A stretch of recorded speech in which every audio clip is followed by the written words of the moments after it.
Let me ask you something. When you think of power, which nations come to mind? The United States? China?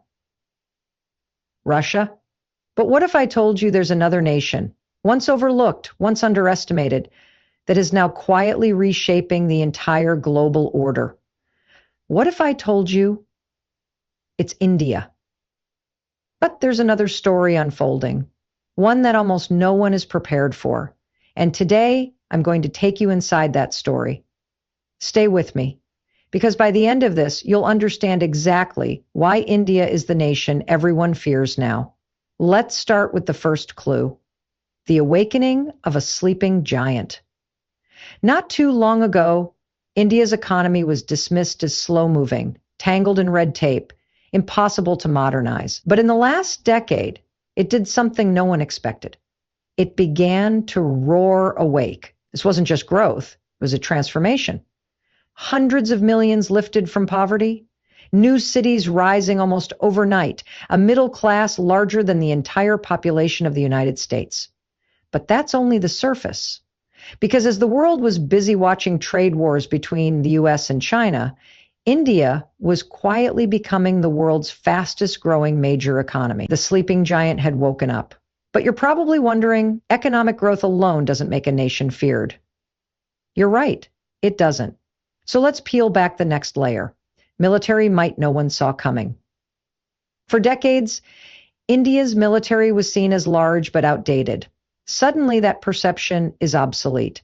India is now the world's largest arms importer and one of the few countries investing in indigenous fighter jets, nuclear submarines, ballistic missiles, and space weapons.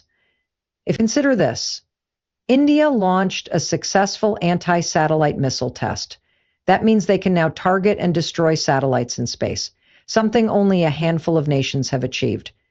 When this happened, defense strategists worldwide realized India wasn't just catching up, it was leapfrogging ahead. But even that isn't the whole picture. While nations were distracted, India ignited a technological revolution. This is where the story gets even more unpredictable. India has become the world's digital backbone, home to over 1 billion mobile connections, the largest biometric database ever created, and an innovation ecosystem spawning unicorn startups at breakneck speed. Ask yourself, when was the last time you read about an Indian tech company in the headlines? It's happening more than you realize. From fintech to AI, India isn't following trends, it's setting them. Yet still, this isn't the complete answer to why India inspires fear.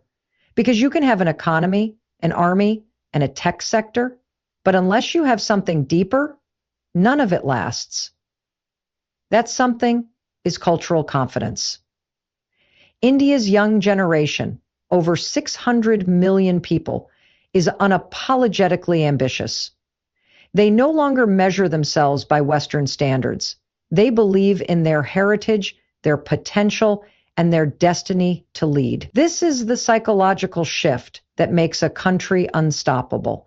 But hold on, because the most strategic piece is yet to come: strategic diplomacy.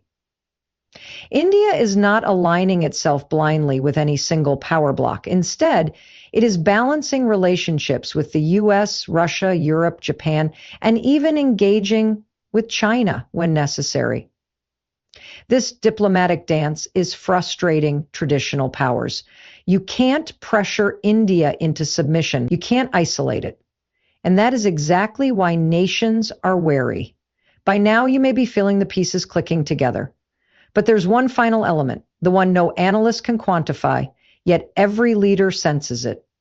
It is the power everyone underestimated: resilience. India has survived colonialism, partition, wars, poverty, and still it rises. While others decline, India adapts. When crises strike, India doesn't fracture, it endures. That is the essence of fear in the hearts of those who thought India would stay a follower forever. So here's the truth, finally revealed. India is feared not because it is aggressive, but because it is inevitable. Because for the first time in centuries, the world is realizing this nation will no longer be ignored. And if you think this rise can be stopped, history will prove you wrong. Again, the question isn't whether India is coming. The question is, are you ready for it?